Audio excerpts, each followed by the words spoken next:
আমাদের কর্মী ভাইদের উদ্দেশ্য দুনিয়াবি কোনো স্বার্থ সিদ্ধি নয়। আমাদের টোটাল জনশক্তি, কর্মী, সমর্থক, সহযোগী, শুভাকাঙ্ক্ষী, আমাদের একটি লক্ষ্য, আমরা এই আন্দোলনের মাধ্যমে জান্নাতি এই পথের মাধ্যমে আমার আল্লাহ তাআলার রেজামন্দি হাসিল করাই হলো জামাত ইসলামের ভাইদের উদ্দেশ্য।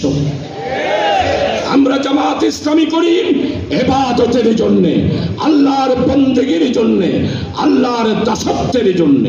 প্রিয় ভাই সব, আজকে 18টা বছর নয়, 83 বছর জামাত ইসলামী প্রতিষ্ঠা লগ্ন থেকে এই পর্যন্ত প্রিয় ভাই সব, সারা পৃথিবীতে খ্রিস্টীয় সভ্যতা, ইউরোপীয় সভ্যতা, হিন্দুত্ববাদী সভ্যতা, আধিপত্যবাদ